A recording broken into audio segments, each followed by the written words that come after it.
네, 본 포럼은 1부에서 2부까지 진행되며 1부에서는 각 3개의 전문가 주제 발표가 있습니다. 2부에서는 패널 토의로 구성이 되었습니다. 그럼 지금부터 1부 시작하도록 하겠습니다. 첫 번째로 수도권 마리나 비즈센터 필요성과 방향이라는 주제로 한국해양대학교 조우정 교수님의 발표가 있겠습니다. 무대로 모시겠습니다. 환영해 주십시오. 방금 소개받은 한국해양대학교 해양스포츠과학과 조우정 교수입니다. 발표 제목은 수도권 마리나 비즈센터 필요성과 방향입니다. 발표의 순서는 마리나 비즈센터의 개념과 사례를 살펴볼 거고요. 다음은 마리나 산업의 현황과 실태 그리고 수요 조사를 토대로 수도권 마리나 비즈센터의 필요성에 대해서 이 부분을 조명해 보도록 하겠습니다. 관련해서 수도권 마리나 비즈센터의 방향을 조성과 그리고 운영 관점에서 짧게 제기하도록 하겠습니다. 자, 먼저 마리나 산업에 대한 이해가 필요할 것 같습니다. 마리나 산업은 레저 선박을 중심으로 이와 관련된 제품을 생산하고 유통하는 산업을 포함하고 있고, 관련된 레저 선박을 이용해서 관광이나 관련된 서비스를 제공하는 융복합 산업이 마리나 산업이라고 정의할 수 있을 것 같습니다. 레저 선박을 기준으로 봤을 때 생산과 운영 단계로 이렇게 구분할 수가 있겠고요. 다양한 가치 사설, 산업 생태계를 이렇게 구축하고 있는 게 마리나 산업입니다. 특히 2019년도부터는 우리 마리나 산업을 해양수산부에서는 해양신산업에 포함시켜서 다양한 정책들을 추진하고 있습니다. 그리고 오늘의 대주제인 우리 해양레저 산업의 우리 중심지, 우리 경기도 이렇게 했던 것처럼 해양레저 산업 관점에서 보면 중요한 산업의 영역이다라고 할 수 있습니다. 이러한 마리나 산업은 크게 3가지 산업으로 구성이 되어 있습니다. 마리나 항만 등을 포함한 기반 산업이 있겠고요. 두 번째는 마리나 선박의 제조와 생산 그리고 소재와 관련된 다양한 장비 산업으로 구축이 되어 있습니다. 더불어서 마리나를 운영하고 그리고 마리나 선박을 대여해서 관광과 서비스업을 할 수 있는 산업 그리고 수리, 교육 등 이런 서비스 산업으로 구성이 되어 있습니다. 자, 오늘 주제인 마리나 비즈센터에 대해서 살펴보도록 하겠습니다. 보시는 것처럼 지역 마리나 산업의 여건에 적합한 마리나 산업을 지원할 수 있는 비즈니스 플랫폼이 마리나 비즈센터입니다. 이런 마리나 비즈센터는 보시는 것처럼 마리나의 운영 그리고 선박의 운영과 관련된 기능을 담당할 수도 있고요. 그리고 선박 제조와 관련된 부분 그리고 이런 어떤 생태계를 구축하는 데서 가장 중요한 인력 양성이나 기술 개발을 지원할 수 있는 그런 어떤 거점이 마리나 비즈센터입니다. 이런 기능을 종합적으로 담당함으로 인해서 지역에 특화된 마리나 산업을 육성하고 관련된 산업의 생태계를 구축하는 데 중요한 역할을 하는 게 마리나 비즈센터입니다. 이것을 국가적인 측면에서 보면 우리 해양수산부가 추진하고 있는 마리나 산업 육성을 위한 경쟁력 확보를 위한 종합적인 지원 플랫폼이 마리나 비즈센터라고 할 수 있습니다. 2019년부터 마리나 비즈센터와 관련된 사업이 추진되고 있는데요. 사례는 두 곳에 지금 사업이 추진 중에 있습니다. 먼저 보시는 것은 부산 마리나 비즈센터입니다.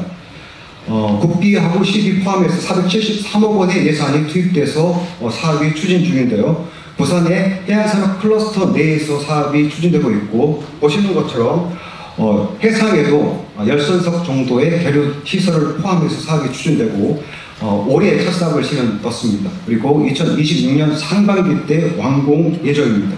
주요 기능은 마리나 서비스의 기본 기능을 포함하고 있고, 키워드로는 R&D 그리고 교육, 유통 등의 사업이 추진될 예정입니다.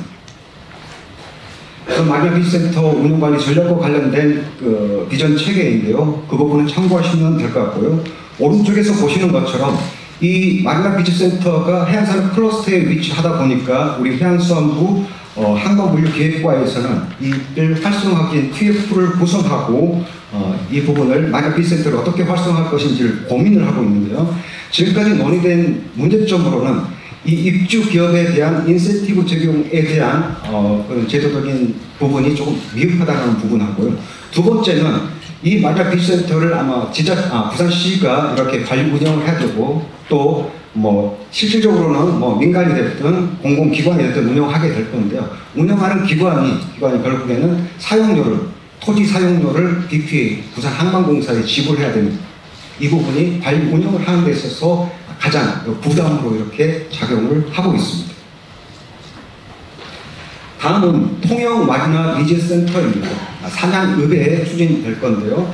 사업비는 190억이고요. 토지 매입비를 45억을 포함하면 총 사업비 235억원 수준으로 이렇게 부산 마리나 비즈센터보다 조금 적은 수준으로 사업이 추진되고 있습니다. 여기에는 수리동, 그리고 관리 운영동, 그리고 육상동, 육상 계류 시설 등이 포함되어 있는데요.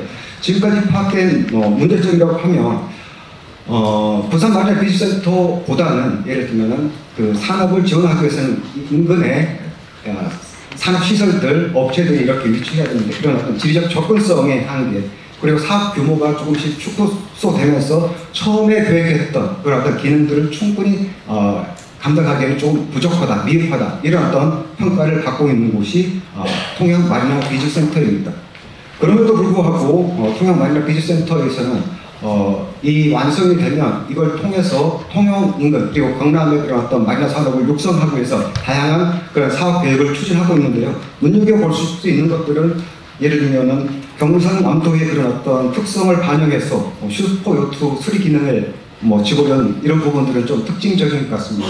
아마 겨울철이 되면 러시아의 많은 슈퍼요트들이 경남이나 부산을 찾고 여기서 관련된 서비스를 받는데요. 슈퍼요트와 관련된 부분은 매우 부가가치가 큰 산업입니다. 우리가 슈퍼요트와 관련된 제조나 유통을 지금은 현재 수준에서는 감당할 수 없지만 관련된 서비스업은 충분히 예를 들면은 그걸 가지고 부가가치를 만들어낼 수 있는 그런 어떤 상황이라고 할 수 있겠습니다. 자, 두 개의 사례를 보면 결국은 2019년도부터 마리나 비즈센터 사업이 추진되었지만 아직까지 가시적인 성과를 내지 못하고 있는 게 부산 마리나 비즈센터와 통영의 마리나 비즈센터다, 이렇게 이해하시면 좋을 것 같습니다.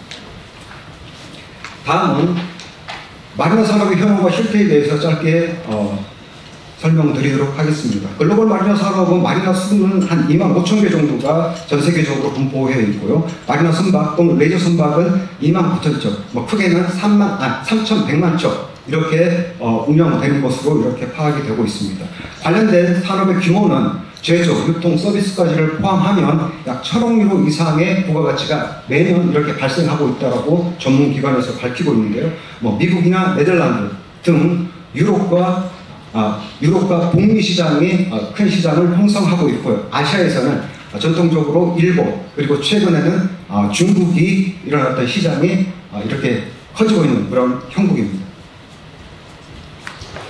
이 마리나 산업에서 핵심적인 예를 들면은 요소가 뭐냐 이렇게 했을 때는 앞서 마리나 산업의 정에서 보셨던 것처럼 레저 선박, 마리나 선박입니다. 그래서 이 레저 선박 시장을, 레저보트 시장을 다시 한번 살펴보면 2024년 기준 480억 달러, 그리고 2030년이 되면 775억 달러 수준으로 이렇게 성장할 것으로 세계은행은 밝히고 있습니다.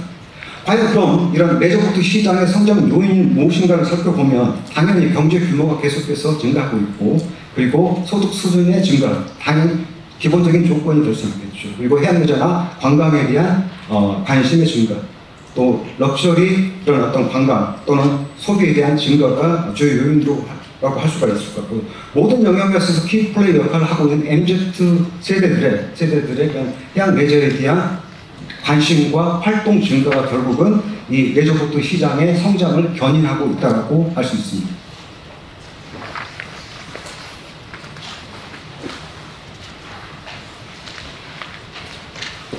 다음, 국내 마리나 산업 현황입니다. 첫 번째, 마리나 놓고 보면 전국에 37개소 정도가 되고 있고 선박수는 2,400 정도밖에 되지 않습니다. 그래서 수용률을 보면 7% 미만인데요. 하지만 우리가 어촌항법이나 그다음에 항만법 등 학법을 통해서 설치 운영되고 있는 마리나도 대륙 선박도 상당하기 때문에 이 부분은 지금 통계에 포함되어 있지 않습니다. 그럼에도 수도권은 전체 선박수의 32.6%를 이렇게 점유 역할을 하고 있습니다. 우리 해양수산부의 제2차 마리나 항만 규범계획에 포함되어 있는 마리나 순석 수요 예측을 살펴보면 2034년이 되면 현재 시점보다 10배 이상 마리나 선석 수요가 증가할 것으로 예측이 되고 있고요. 수도권의 경우에도 현재 784선석에서 6,900선석 이상의 선석 수요가 발생할 것으로 예측이 되고 있습니다. 마리나 산업 좀 더 구체적으로 들어가 보도록 하겠습니다. 마리나 항만법이 만들어지면서 관련된 업이 이렇게 생기고 있는데 마리나 선박 대여업입니다. 전국에 301개소가 지금 운영 중인데요. 여기 업은 수영만 요트 경기장을 중심으로 가장 분포도가 높고 그 다음에 수도권입니다. 보건 계력의 경우는 경남과 경기도 순으로 이렇게 분포해 있고요.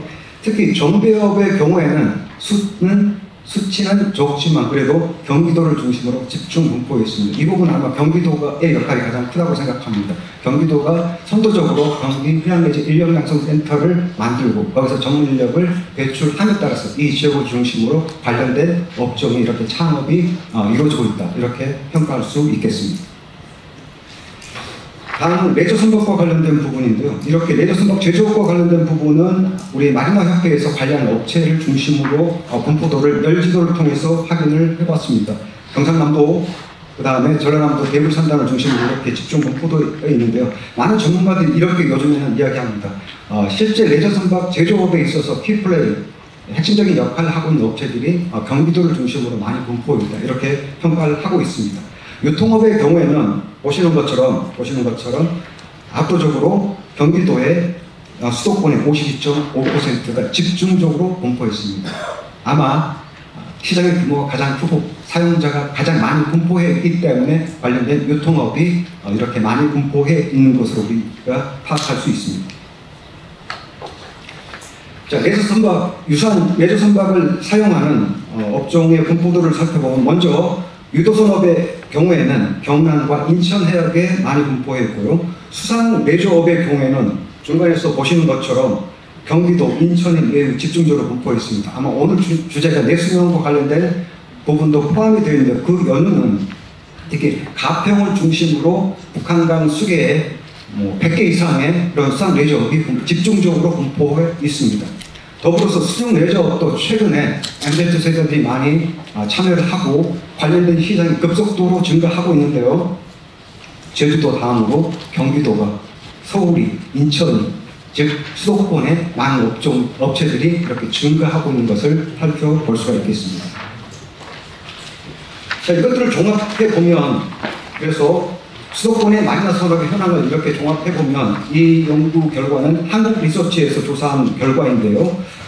사업체 수는 전국에 8만 9천 개 정도가 있는데요. 경기도의 27.94%, 서울의 4.7% 이상, 그래서 수도권의 47% 이상이 위치해 있습니다. 종사자 수는 전국에 81만 명 정도가 있는데요. 이 중에 경기도의 25.5%, 서울의 5.3%를 포함해서 39.6%가 수도권에 위치해 있습니다. 가장 중요한 것은 매출 규모라고 할 수가 있을 것 같은데요. 전국에 오늘의 대주제인 해양레저 산업과 관련해서 전체 매출액은 24조 원 정도의 매출이 매년 발생하고 있습니다. 이 중에서 경기도만 44%의 매출인 10조 원 이상의 매출이 매년 경기도에서 발생하고 있습니다. 이렇게 해양레저 산업의 실토 현황을 살펴보면 경기도의 가능성, 그 다음에 경기도에 위치해 있는 그런 업체들의 그런 현황, 이런 부분들은 결국은 오늘의 주제인 마리나 비즈센터가 왜 수도권에 위치해야 되는지, 설치해야 되는지에 대한 이런 어떤 필요성을 충분히 설명해 준다고 생각합니다. 다음은 마리나 비즈센터와 관련된 수요입니다. 첫 번째는 제2차 마리나 항만 기본 계획에 포함되어 있는 마리나산 육성 과제를 다시 한번 전문가들을 통해서 점검해 봤습니다. 그래서 살펴봤더니 결국은 앞으로 이 과제에서 유지 관리해야 될 부분은 마리나와 관련된 인력 양성, 그리고 마리나와 관련된 서비스 환경 개선 등이 포함되어 있는 유지 관리 항목으로 도출이 되었고요.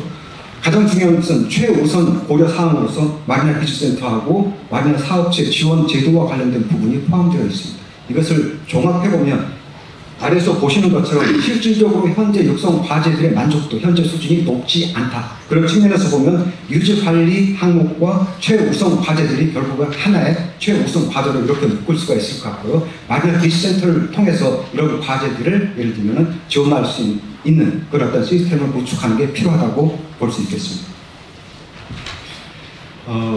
이 부분은 마리나 비치센터 필요성과 적정 구역과 관련된 부분인데요. 우리 해양수산부의 마리나 산업 활성화 연구 용역의 결과 일부분입니다.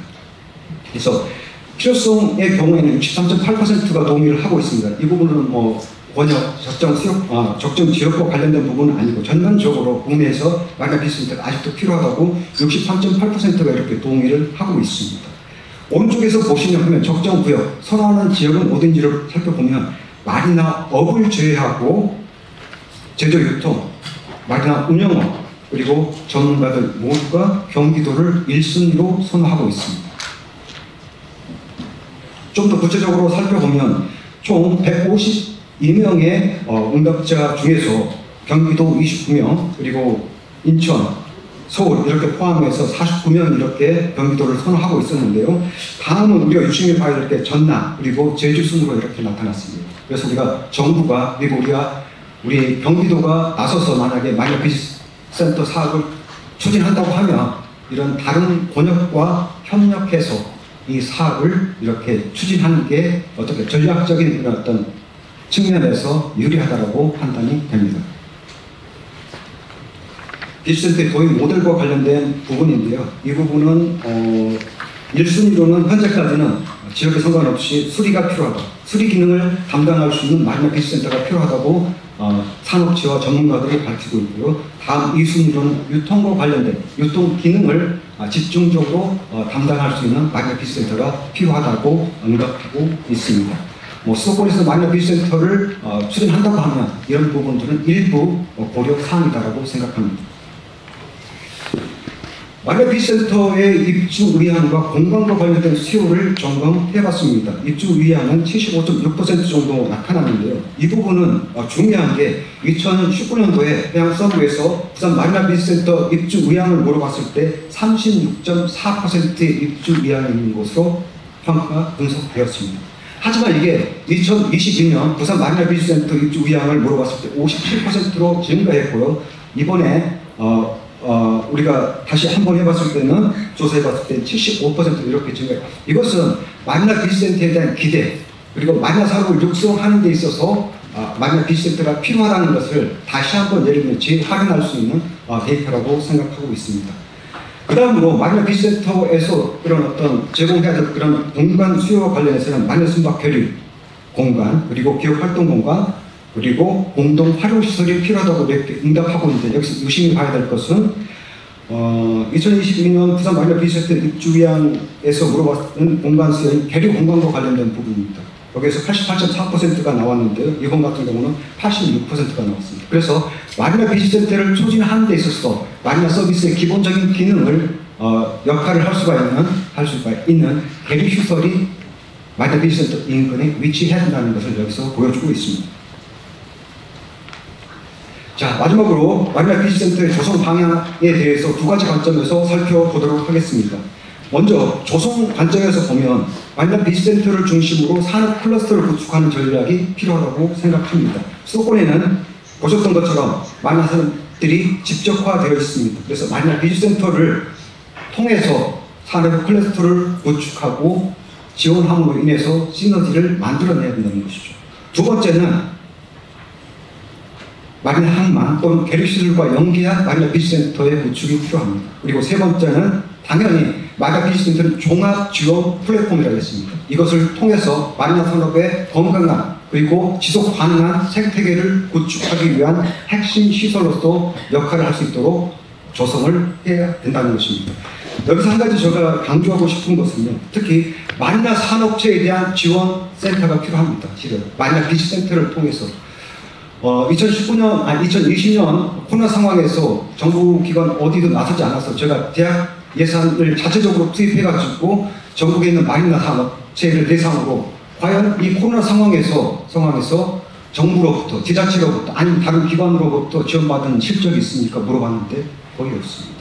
그래서 제가 뭐 부산 같은 경우는 부산의 관광기업지원센터, 부산시, 그리고 다른 기관의 지원센터가 됐든 센터는 지금 설치하지 못하더라도 이런 업체들을 중요한 역할을 하고 있는 업체들을 지원해야 되지 않겠습니까? 했는데 그 어떤 기관도 그 어느 누구도 나서지 않았습니다. 그래서 다시 한번 강조하고 싶은 것은 마리나 비즈센터를 통해서 마리나 산업체를 직접 지원할 수 있는 그런 어떤 체계를 이번에 마련해야 될 것 같습니다.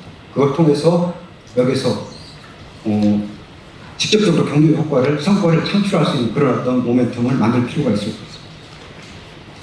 자, 조성과 관련된 부분 살펴봤고요. 기본 운영 방향과 관련된 부분인데 아직 조성도 하지 않았는데 기본 운영 방향까지 논의해야 되냐 이런 어떤 질문을 주실 수 있습니다. 하지만 기존에 추진 중인 마리나 비즈센터의 문제점을 인식할 필요가 있을 것 같고요. 그래서 앞으로 수도권에서 추진할 마리나 비즈센터의 성공 가능성을 높이기 위해서는 우리가 이 질문에 먼저 답을 하고 사업을 추진해야 된다고 생각합니다. 외부 환경과 관련된 부분은 참고하시면 될 것 같고요. 내부 여건과 관련해서 기능과 역할에 있어서는 원스톱 플랫폼 역할을 할 수 있는 그런 어떤 마리나 비즈센터의 조성이 필요합니다. 두 번째는 운영관리 누가 할 것인가와 관련해서 저는 개인적으로는 지자체가 하면 좋겠지만 수도권의 경우는 우리 경기 평택 항공공사 사장님께서 지금 참석을 해주셨는데요. 공공기관에서 경기 평택 항공공사에서 운영하면 아주 가장 그런 큰 성과를 낼 수 있는 그런 어떤 체계를 만들 수 있을 거라고 생각합니다.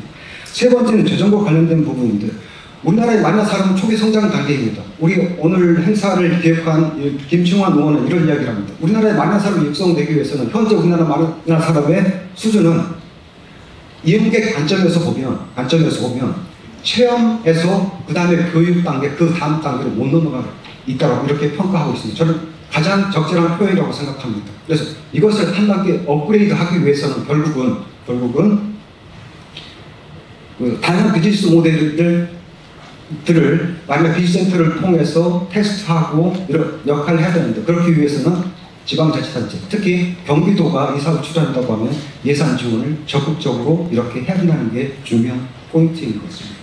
그래 더불어서 B2B의 기능뿐만 아니라 잠재적인 사용자들에게도 과연 마리나 산업이 무엇인지, 마리나를 통해서 어떤 혜택을 얻을 수 있는지에 대한 B2C에 대한 기능도 일부 담당할 수 있는 수도권 마리나 비즈센터가 조성이 될 필요가 있습니다. 자, 앞서 이야기했던 조성 기본 방향과 관련해서 한 두 가지를 좀 더 구체적으로 살펴보도록 하겠습니다. 먼저 수도권의 마리나 비즈센터는 산업 클러스터와 함께 가야 된다고 저는 생각을 하고 있습니다. 기존의 마리나 비즈센터의 한계가 충분히 가시적인 성과를 아직 못 내고 있습니다. 그렇기 위해서는 예산을 지원하는 정부 부처를 설득하기 위해서는 새로운 형태 또는 그런 어떤 키워드가 담겨져야 되는데요. 그렇기 위해서는 마리나 비즈센터를 중심으로 산업의 클러스터를 구축하는 전략으로 수도권의 마리나 비즈센터가 조성될 필요가 있습니다. 크게 두 가지 관점, 직접형이냐 네트워크형이냐 이 부분은 점검이 필요한데요. 직접형의 대표적인 사례는 호주 골드코스트 마리나 산업 클러스터인데요. 그 부분은 너무나 잘 아시기 때문에 추가 설명은 하지 않도록 하겠습니다. 유럽의 경우에는 산업을 육성하는 데 있어서 그리고 클러스터를 구축하는 데 있어서 직접형도 지원을 하지만 이 네트워크형도 지원을 하고 있습니다. 대표적인 게 보시는 모나코 요트 클러스터입니다. 여기에는 100개 이상의 기관과 단체들이 여기서 협력을 하고 있고 대정부 예를 들면 소통, 정책을 지원하는 기능도 하고 있다 보니까 모나코 정부에서 예산도 일부 이렇게 지원을 하고 있습니다. 그래서 매년 이 모나코 요트 마리나에서는 1조 원 이상의 매출을 올리고 있습니다. 클러스터 전체를 통틀어서. 그래서 우리가 이런 어떤 유형, 클러스터 유형을 좀 더 점검을 하고 그럼에도 불구하고 수도권의 마리나 비즈센터는 이 산업 클러스터의 기능을 함께 담당해야 된다. 이 클러스터의 거점 역할을 해야 된다고 생각을 하고 있습니다. 다음은 수요 조사를 통해서 살펴봤던 것처럼 마리나 비즈센터는 결국 기본적인 기능으로 계류 기능, 마리나 서비스 기능을 포함되어야 됩니다. 그래서 마리나 인근에 또는 계류 시설이 있는 인근에 마리나 비즈센터가 설치돼야 된다는 것이죠. 우리 수도권에는 정부, 제부, 김포, 왕산 그리고 심지어는 서울 한강수계에 최근에 700선석 이상의 개발 계획들이 현재 성공적으로 추진되고 있습니다. 그래서 이런 어떤 마리나 계류 선석이 있는 마리나 한만 인근에 마리나 비즈센터가 설치돼서 마리나로서의 기본적인 마이너 서비스를 제공하면서 다른 예를 들면 지원 플랫폼으로서의 역할을 담당할 필요가 있습니다. 자, 마지막입니다. 결론은 다시 돌아오는데요. 마이너 빅센터가 무엇인가와 관련된 부분입니다. 당연히 마이너 산업 생태계 구축의 핵심적인 역할을 해야 되는 게 수도권 마이너 빅센터의 역할이라고 생각을 하고 있습니다. 지금까지 논의된, 연구를 통해서 논의된 마이너 빅센터의 모델, 개념들은 보시는 것처럼 5가지 정도로 요약을 할 수가 있습니다. R&D 중심, 유통 중심, 제조 중심, 수리 중심, 산업진흥 중심, 이렇게 볼 수가 있는데요. 어떻게 보면 수도권 마이너 빅센터는 이 모든 것을 다 할 수 있다고 생각합니다. 그럼에도 불구하고 지금까지 추진된 마이너 빅센터가 가시적인 성과를 내놓지 못하고 있기 때문에 결국은 중앙부처를 설득하기 위해서는 차별화된 접근이 필요하다. 저는 차별화를 넘어서 혁신적인 마이너 빅센터의 모델을 가지고 이 사업을 추진해야 된다고 생각합니다. 발표를 이제 맺도록 하겠습니다. 결국은 우리가 마이너 산업의 실태와 수요조사를 통해서 수도권의 마이너 빅센터는 필요하다. 충분한 그런 어떤 설득 논리를 만들 수 있을 것 같습니다. 그럼에도 수도권에서 마이너 빅센터를 추진한다고 하면 앞서 말씀드렸던 것처럼 기존의 마이너 빅센터가 성과를 내지 못한 그런 부분들을 감안해서 혁신적인 마이너 빅센터의 그런 어떤 운영 모델을 가지고 사업을 추진한다고 하면 이 수도권 그리고 경기도가 해양 신산업 육성의 그런 어떤 거점으로서의 역할을 계속 지속할 수 있을 거라고 생각합니다. 이상으로 발표 마치도록 하겠습니다. 감사합니다. 네, 수도권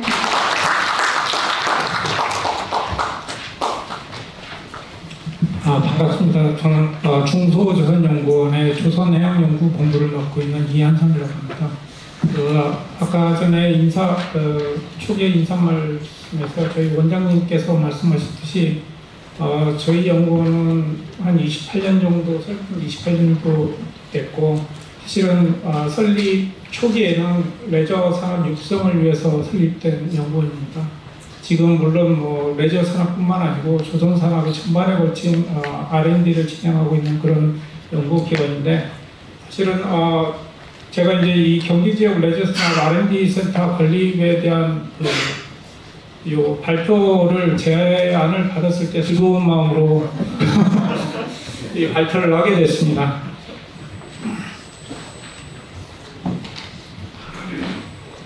일단 제 발표 내용은 뭐 전반적인 레저 산업의 국내외 현황에 대해서 좀 말씀을 드리려고 했는데 조우종 교수님께서 워낙 말씀을 잘 해주셔서 그 부분 필요 없는 부분을 좀 스킵하도록 하겠습니다. 그리고 레저 산업 R&D 센터의 필요성에 대해서 좀 말씀을 드리고 결론을 맺도록 하겠습니다.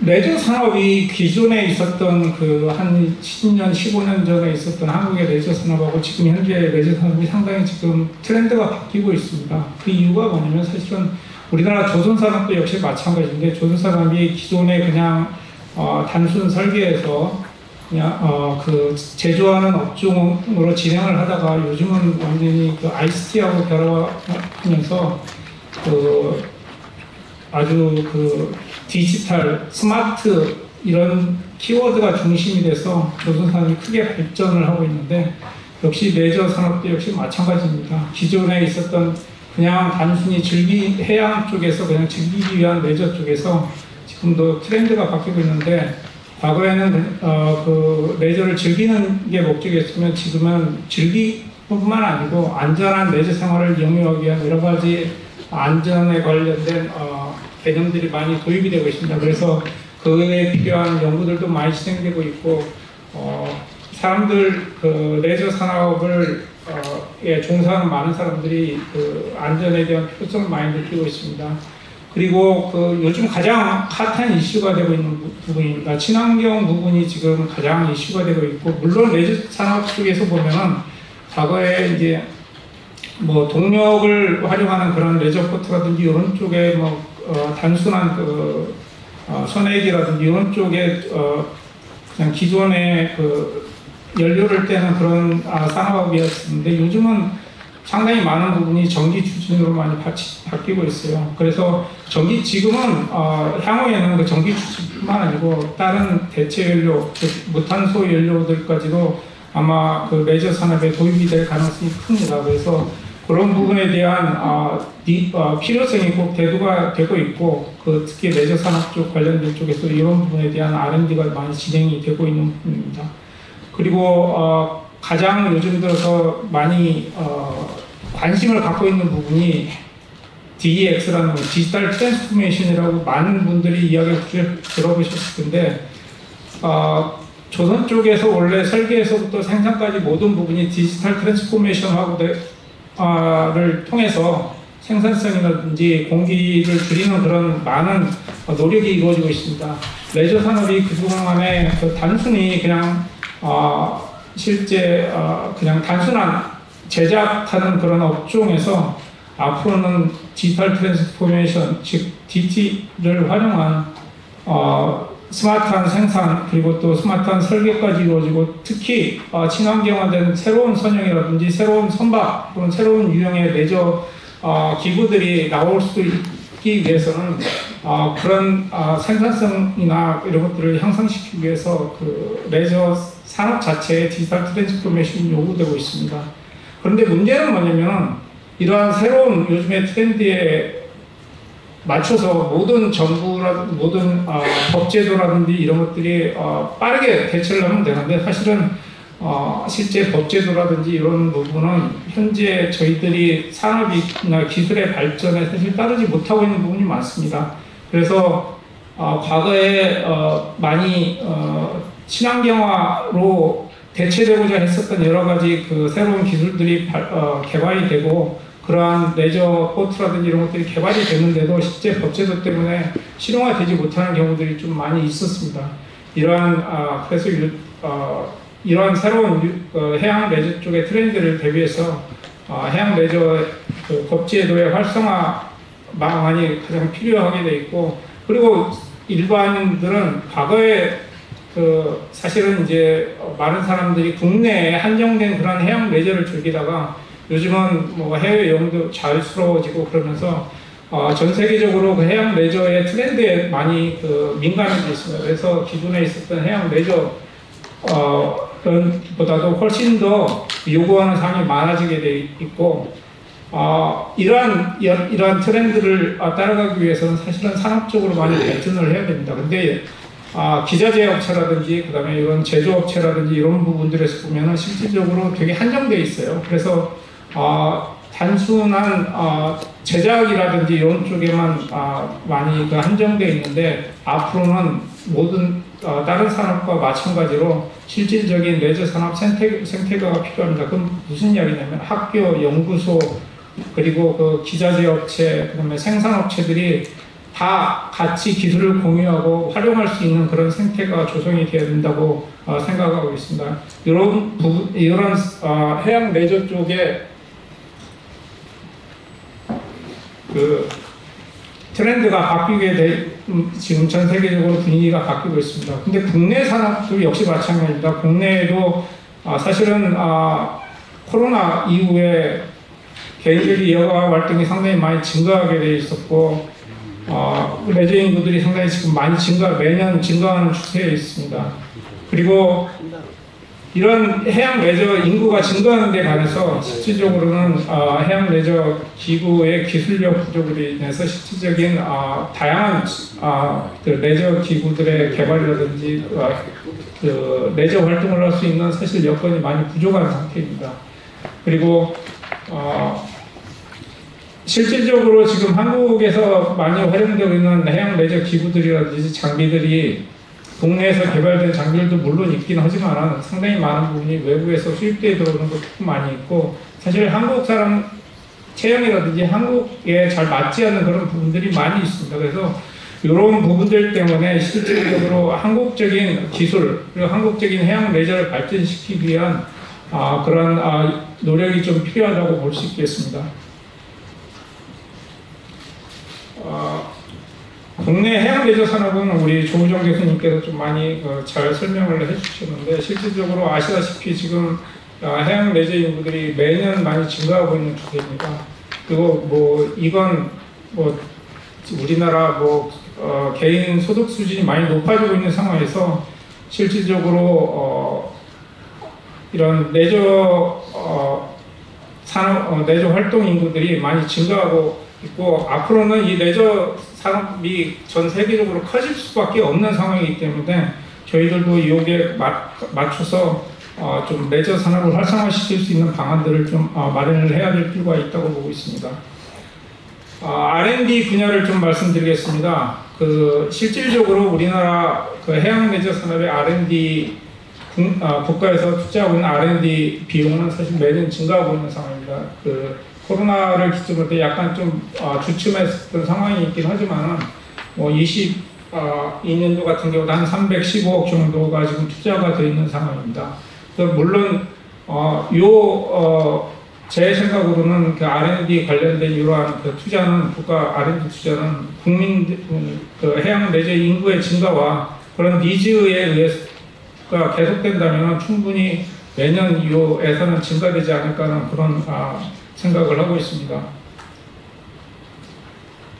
아까 전에도 잠깐 말씀드렸다시피 국내 법제도가 실질적으로 우리 해양 레저 산업의 트렌드를 잘 따르지 아직까지도 빠르게 따라잡지 못하고 있다는 제가 말씀을 드렸는데, 실질적으로 그런 걸 개선하기 위한 노력들이 지금 많이 진행되고 있습니다. 물론 해양 레저 산업 자체도 중요하지만 해양 레저 산업을 뒷받침할 수 있는 이러한 법제도도 충분히 마련이 되고, 특히 요즘 친환경화에 관련된 그런 부분은 사실 상당히 법제도나 이런 부분이 상당히 지금 미흡한 상태인데, 지금 그걸 법제도 마련을 위한 노력들이 많이 진행이 되고 있습니다.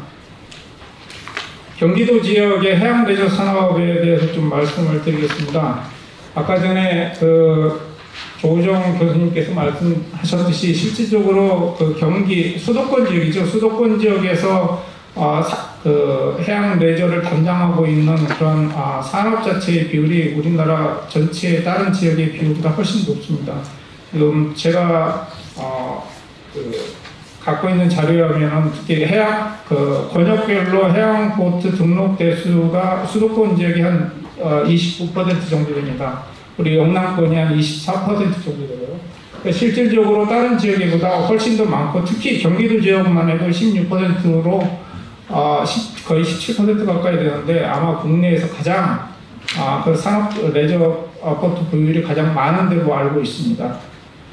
이러한 산업적으로 많이 발전돼 있긴 한데, 문제는 경기도 지역에 실질적으로 이러한 해양 레저를 담당할 수 있는 학교라든지 그다음에 관련된 연구를 할 수 있는 기관 자체는 아마 제가 알고 없는 걸로 알고 있습니다.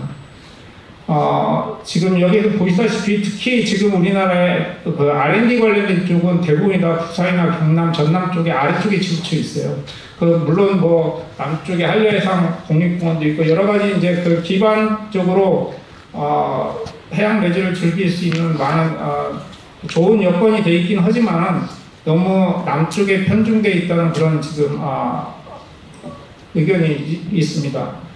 특히 저희 중소조선연구원 같은 경우는 지금 부산에 본원이 있고 전라남도와 경남 창원 지역에 저희 분원이 있다고 있습니다. 저희 아까 말씀드렸듯이 저희 쪽에 상당히 많은 업무의 부분이 해양 레저와 관련된 쪽이고, 그런 걸 고려해 볼 때 실질적으로 이 북쪽, 그러니까 경기도 쪽 수도권 쪽에는 실질적으로 R&D를 담당할 수 있는 기관이 없다고 볼 수 있습니다. 부산 같은 경우는 저희 중소조선 연구원이 실질적으로 지금 2013년 이후에 23년까지를 따지면 기술 지원, 그러니까 산업체 기술 지원 업무가 600건 정도 되고, 그 다음에 창업 기업을 도와주는 게 한 80건 정도 되고, 그 다음에 여러 가지 저희들이 조선 소형 선박이라든지 해양 레저 쪽 관련돼서 테스트할 수 있는 수조라든지, 그리고 생산 업체들을 지원할 수 있는 그런 생산 시설까지를 보유하고 있습니다.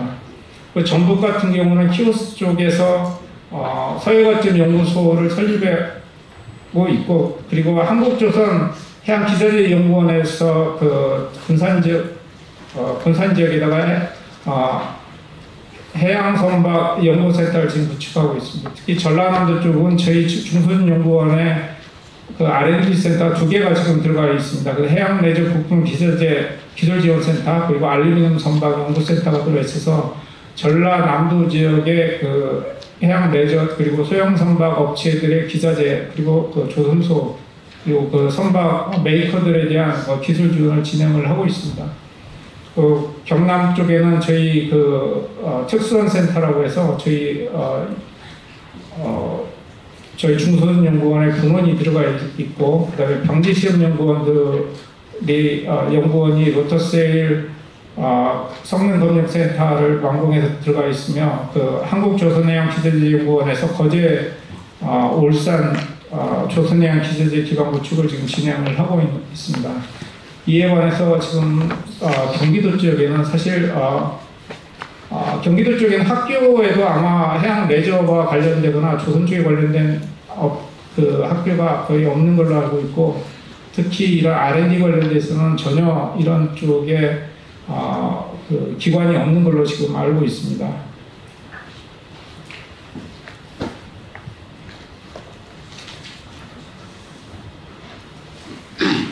제가 왜 오늘 그 큰 제목에 보면 R&D 센터의 설립의 당위성에 대해서 말씀드린다고 그랬는데, 실질적으로 그 R&D 센터라는 게 보면은 뭐 국가가 지원을 받아서 필요한 그 기술을 개발하는 거라고 단순히 생각하실 수도 있는데, 실질적으로 R&D 센터가 설립됨으로써 기여할 수 있는 바가 상당히 큽니다.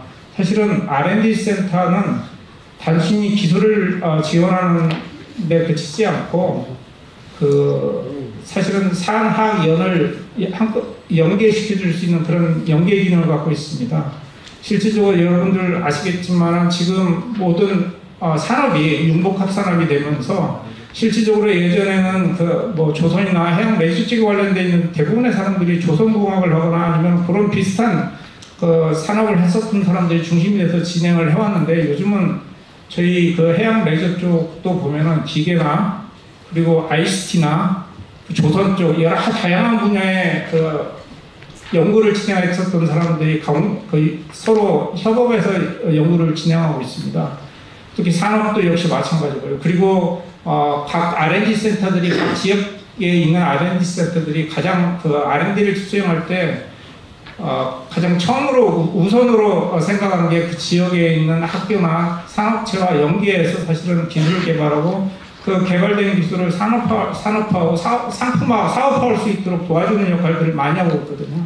아까 전에 제가 저희 그 연구원에서 그 창업 지원을 한 80여 건을 했다고 했는데, 그런 기술 창업 지원뿐만 아니고 기술 이전 같은 경우도 각 그 R&D 센터가 있는 그 지역 내에 있는 산업체나 그런 산업체를 활성화시킬 수 있도록 지원을 하고 있습니다. 이렇듯이 그 R&D 센터는 그냥 단순한 기술을 연구하는 데가 아니고, 실질적으로 그 지역의 산업을 활성화시킬 수 있고, 그리고 그 지역의 고용 창출, 특히 학생들, 교육원 학생들을 교육된 학생들을 흡수를 해서 그 지역 사회의 좀 발전을 기여할 수 있는 그런 역할을 하고 있다고 보시면 되겠습니다.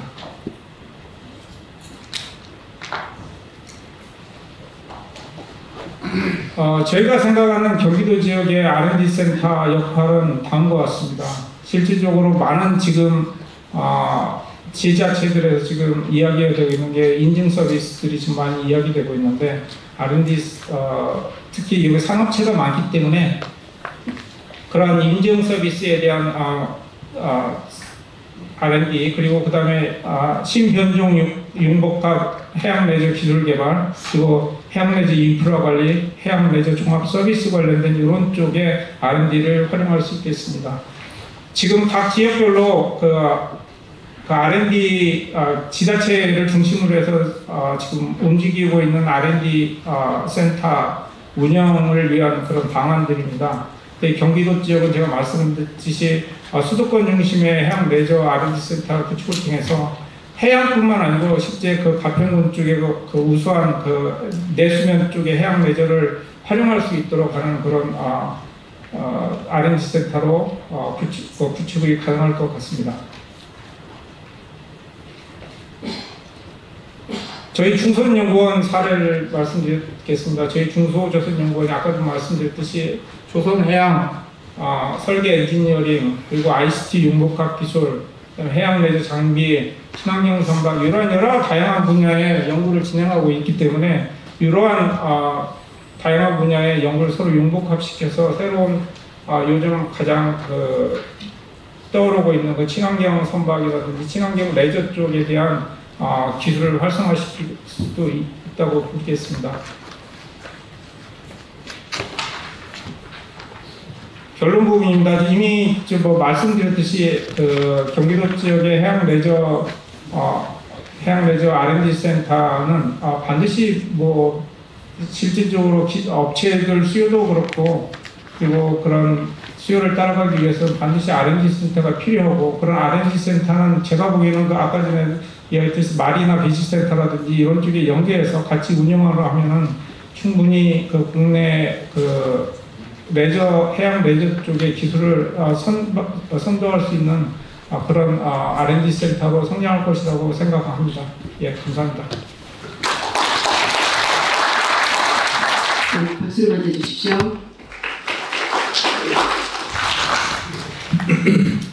네, 안녕하십니까. 한국지방행정연구원 자치부건제도실의 정기용이라고 합니다.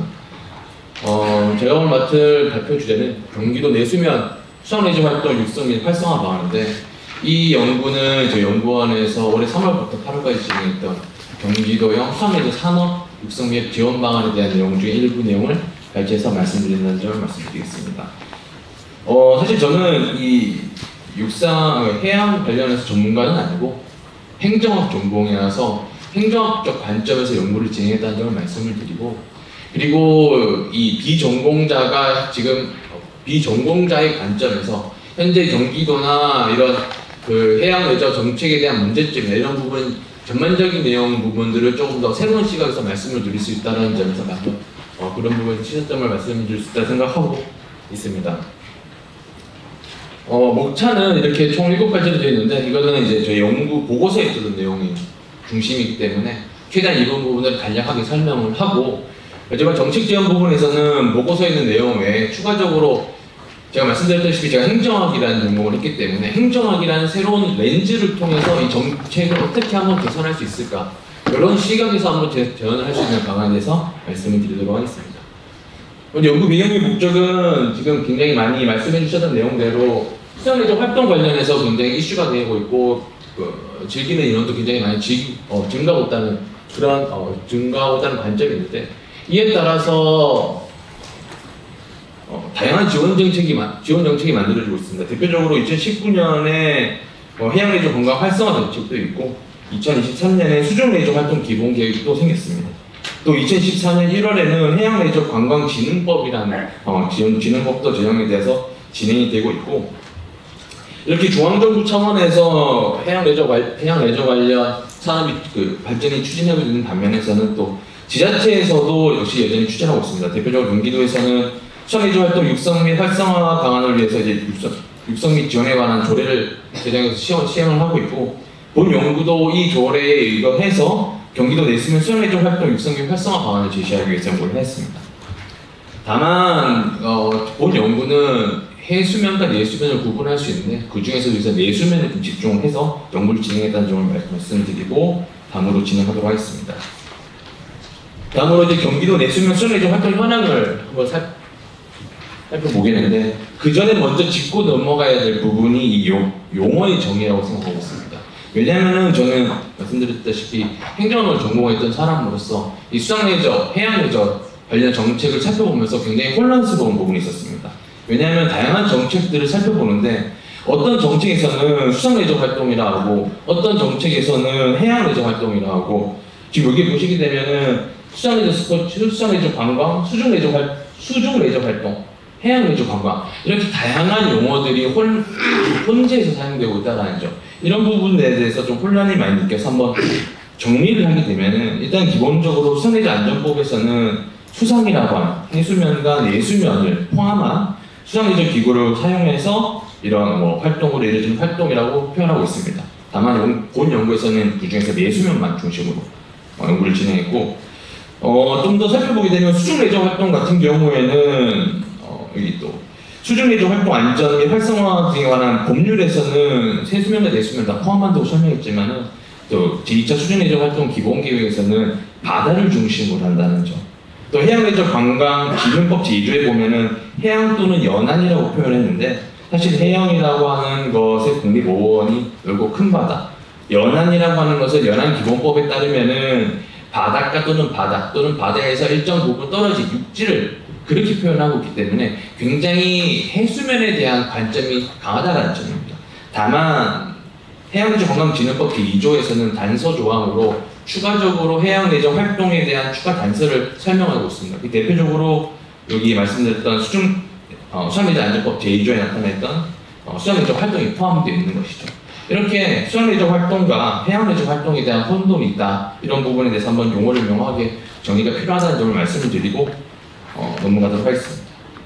다음은 경기도 내수면 수상레저 활동 현황인데, 간단하게 시험 관계상 간단하게 설명하면은 경기도 상체관계 시군 중에서 내수면이 사실 포함되지 않은 지역은 없습니다만, 그 중에서 내수면 수상레저 활동 사업장이 있는 지역은 총 14개. 좀 이제 화면에 보는 것처럼 좀 진하게 표시된 부분이라고 말씀이 되어 있고요.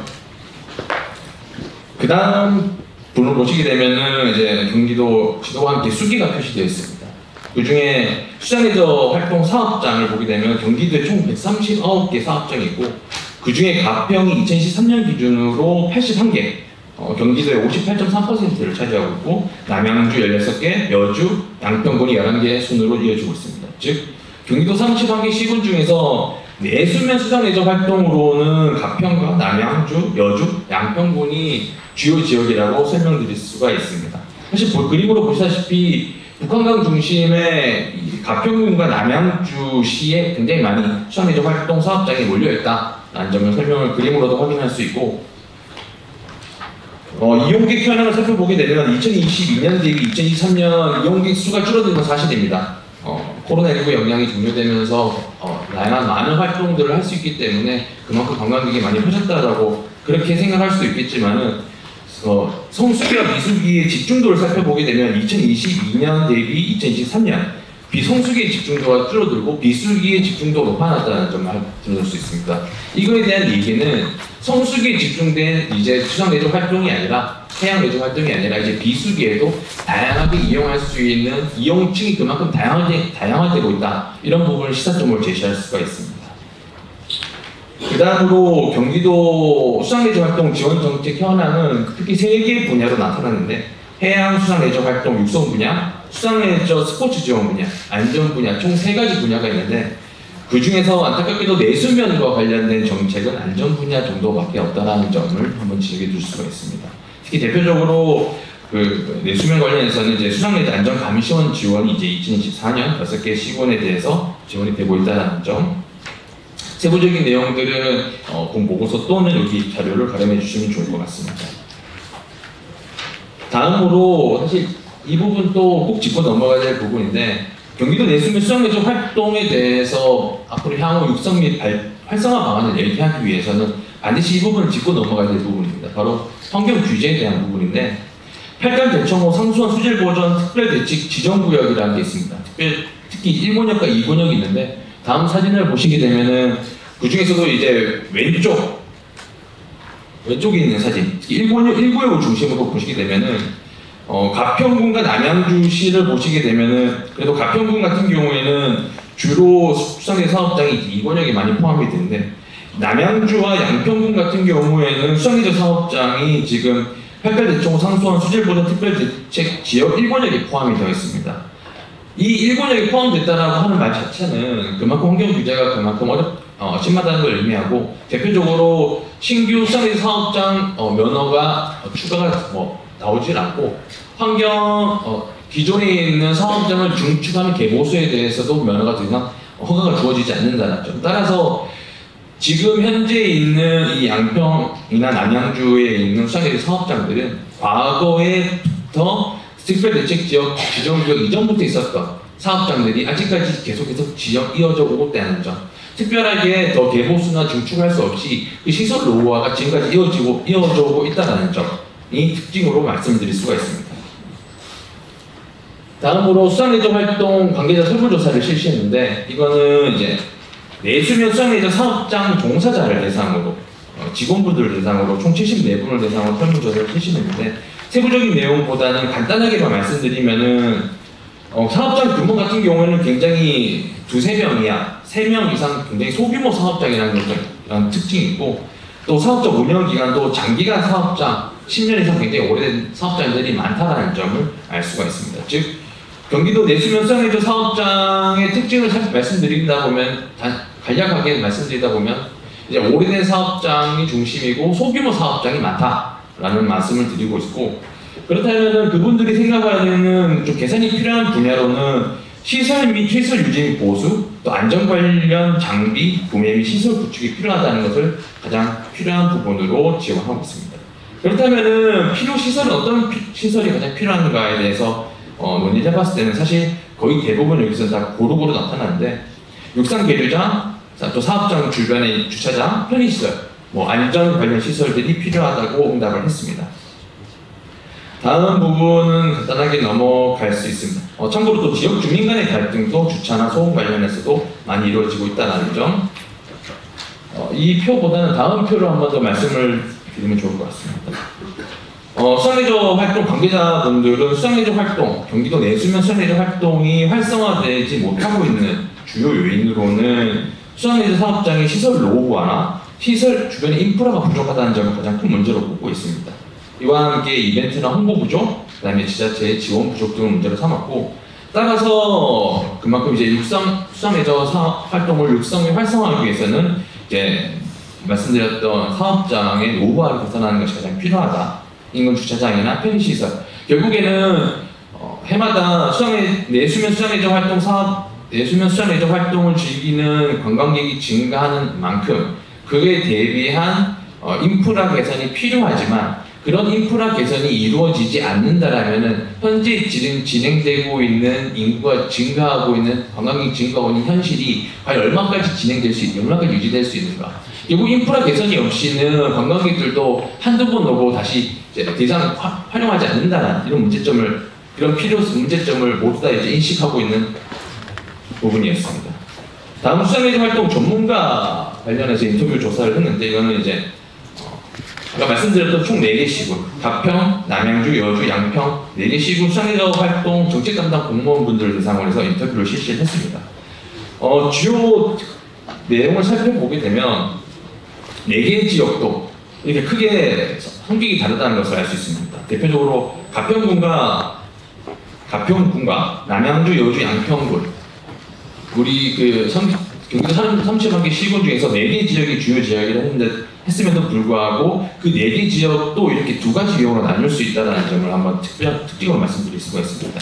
왜냐하면 가평군 같은 경우에는 아까 처음에 규제 지역으로 말씀드렸다시피 상대적으로 남양주나 여주보다 지금이야 다시 환경 규제를 많이 받고 있지만, 남양주나 여주보다 환경 규제를 상대적으로 적게 받았던 이유도 있었고, 특히 남양주나 여주 같은 경우에는 환경 규제로 인해서 굉장히 오랫동안 사업에 대한 발전이 없었다.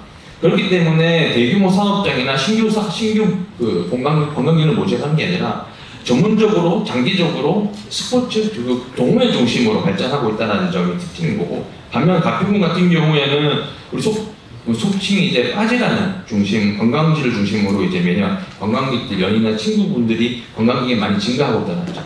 따라서 경기도 관점에서 이 경기도 수상레저 산업을 어떻게 발전시킬지에 대한 고민을 하게 된다면은 경기도 내부에서도 이렇게 정책 방향이 이렇게 다르다는 점, 지역에 따라서 바뀌어야 된다는 점, 맞춤형 정책을 어떻게 추진해야 될지 좀 더 고민이 필요하다는 점을 말씀드릴 수가 있습니다. 세부적인 내용은 좀 더 자료로 가름하도록 하겠습니다. 다음으로 수상레저 활동 전문가 인터뷰조사 추가로 몇 가지 이슈에 대해서 한 번 더 여쭤봤었습니다. 모든 전문가분들은, 정책 담당 공무원분들은 인프라 구축에 대해서 당연히 필요성을 인지하고 있고, 그리고 안전인증제라고 하는 제도 도입에 대해서 의견을 여쭤봤었을 때 당연히 안전인증제라고 하는 것은 그 이용자들의 안전이라는 가치만 강조하겠다라면 무조건 찬성할 수밖에 없는 제도이지만 말씀드렸다시피 그 환경 규제에 인해서 그 안전시설물조차 개보수할 수 없는 지역 같은 경우에는 이 안전인증제가 오히려 독이 된다는 점, 오히려 그 스스로가 규제가 된다는 점 때문에 오히려 반대를 한다는 그런 대답이 있었습니다. 다음으로 경제 활성화를 위해서는 말씀드렸다시피 여기 다양한 프로그램이 개발이 필요하다. 지역 경제 활성화를 위한 지역 주민과 협업이 필요하다라는 것을 강조했고, 그렇다면 경기도 수상레저 활동의 환경 분석, 보통 이게 수학 분석을 많이 하는데 경기도는 확실한 장점을 가지고 있습니다. 대표적으로 이제 북한강, 남한강 수계를 중심으로 해서 굉장히 내수면 수상레저 활동을 즐길 수 있는 적합한 자연 환경을 가지고 있고, 그리고 수도권과의 굉장히 높은 인적 접근성을 가지고 있다는 점을 말씀을 드릴 수가 있습니다만, 약점으로는 대표적으로 이제 환경 규제가 있다는 점을 말씀을 드릴 수가 있습니다. 다음으로 이제 발전 전략 이렇게 있는데, 발전 전략은 간단하게 넘어가고, 이런 발전 전략을 반영해서 경기도 수상레저 활동 육성 및 활성화 방안 비전 체계를 한번 지금 제시해봤습니다. 비전 및 목표는 수상레저 활동 허브 구축을 위한 지역경제 활성화인데, 그 중에 목표를 두 가지로 설정했고, 정책 분야와 세부 추진 과제로 총 4대 정책 분야 13개 세부 추진 과제를 제시를 하였습니다. 하나하나 말씀드리기는 조금 시간 계산 어려울 것 같고, 첫 번째 정책 분야에서 주요 내용은 수상레저 종합센터 구축이라는 이 정책이 필요하다는 점입니다. 수상레저 종합센터 같은 경우에는 지금 경기도에서는 수상레저 활동이 경기도에서 추진하는 것보다 각자의 지자체, 기초단위에서 정책을 추진하고 있기 때문에 수상레저 종합센터에 대한 중심적인 역할을 할 수 있는 센터가 지금 역할이 부족, 특히 내수면 중심으로 이런 부분이 부족하기 때문에 수상레저 종합센터 역할이 필요하다는 점. 다음으로 수상레저 활동 사업자 안전인증제 도입, 굉장히 찬성과 반대가 의견이 있는 제도이긴 하지만 이 제도를 도입하기 위해서는 식품안전관리인증기준이라는 사례를 벤치마킹해서 전년도 매출액, 종업원 수를 기준으로 해서 보조금을 따로 사업을 추진해서 진행할 수 있는 방법을 한번 제시할 수 있을 것 같습니다. 다음으로 세 번째 정책 분야인 지역경제 활성화 부분에서는 주민 소통을 위해서 다양한 공청회 실시가 필요하고, 마지막으로 행정지원 강화 부분에서는 규제 해소 방안 부분이 필요하다는 점을 말씀을 드릴 수가 있습니다. 사실 규제 해소 방안이 가장 크게 중요한데, 앞서 말씀드렸던 것처럼 환경, 시설물 노후물 개설 이런 부분들이 전부 이제 규제가 먼저 해소가 되어야 된다는 점. 무조건 규제가 해소된다라고 해서 규제 해소가 쉬운 부분도 아니고, 왜냐하면 제가 한국지방행정연구원 지방규제연구센터에서 지방규제 해소에 관련된 시스템을 연구하고 있습니다. 그래서 지방규제 시스템, 지방규제 개선하는 게 정말 굉장히 어려운 일이라는 걸 알고 있는데, 그런데 여기 사례를 말씀드렸던 8달 대청호 수질보존대책구역 중에 대청호 구역이 옥천군 같은 경우에서는 특별대책 지역 1구역에서도 친환경 도선이나 관광상품 개발 관련 규제 개선이 이루어졌다는 점입니다. 이런 부분을 벤치마킹해서 경기도에서도 이런 규제 개선을 위한 노력이 필요하다는 점을 말씀을 드릴 수가 있습니다. 마지막으로 정책 지원입니다. 사실 이런 부분, 행정하는 사람들은 사실 이런 걸 굉장히 강조를 하게 되는데, 정책을 추진하기 위해서는 정책을 위한 근거가 필요합니다. 근데 지금 제가 봤을 때는 특히 내수면 관련, 전 내수면만 일단 연구를 했던 부분이기 때문에 내수면 관련해서 보게 되면 해양레저 기본법에 대한 내용이 지금 어디에도 정의된 부분이 없다는 점입니다. 해양레저 기본법에는 뭐가 있어야 되냐? 일단은 해양레저 관광이 아닌, 왜냐 해양레저 관광은 해양레저 관광진흥법이라는 게 있기 때문에 거기 내에서 종합계획을 추진하고 있고, 그게 아닌 해양레저 활동과 관련된 체계를 구축하는 것이 필요합니다. 대표적으로 처음에 아까 말씀드렸던 것처럼 용어의 정의가 필요하다는 점.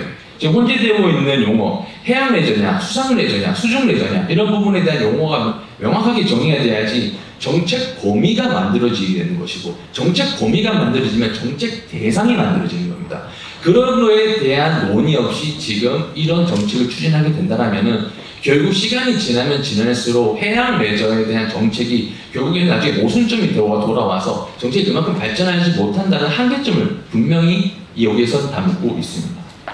그리고 정책이 만들어지게 되면 거기에 따른 조직도 따라와야 되고, 특히 안전관리 이런 부분에 대한 이 조직도 이 정책을 추진하기 위한 아까 말씀드렸던 14가지 정책 분야 13가지 정책, 세부 정책을 추진하기 위한 조직도 필요하지만 그 중에서도 수상레저 활동이라고 하는 거에 대해서 안전에 대한 조직이 특별히 더 필요하다는 점을 말씀을 드릴 수가 있습니다. 왜냐하면 지금 안전이라는 조직은 지금 내수면에서 사고가 났었을 때 해경이 출동하는 것도 아니고 지자체 중심으로 대응을 하고 있기 때문에 이런 부분에 대한 대응을 어떻게 할 것이냐, 지자체에서 과연 이 많은 사건들을 나중에 어떻게 대응할 수 있을 그런 능력이 되느냐, 가평이나 이렇게 좀 큰 지역 말고 소규모 지역 같은 경우에는 어떻게 대응할 것이냐, 이런 부분에 대해서 논의가 반드시 필요하다는 점을 말씀드리고 싶습니다.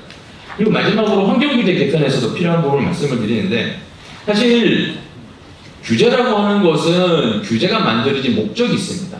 단순하게 여기서 이제 수상레저가 중요하다, 수상레저 산업이 발전하고 있으니 규제를 해소해야 한다는 관점에서 접근을 하게 되면, 그렇게 접근하기 때문에 지금 수상레저 활동 관련 규제가 해소가 되지 않는 겁니다.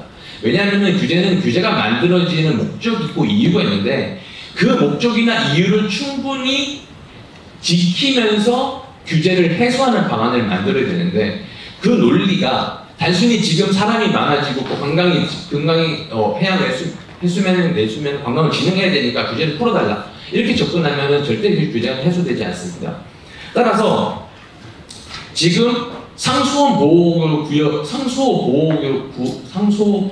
보호라는 그런 가치를 지키고 위해서는 현재 지금 규제가 오히려 상수원 보호를 망치고 있다. 오히려 지금 규제가 그런 암묵적으로 불법적으로 장애하고 있는 그런 현상 때문에 오히려 규제를 더 개선해야 된다. 이런 필요성과 그리고 비용 편익 분석을 충분히 논의를 한 이후에 규제를 개선하는 노력을 한번 추진을 해야 된다는 점을 강조를 하면서 정책 제안을 마치도록 하겠습니다. 네, 감사합니다.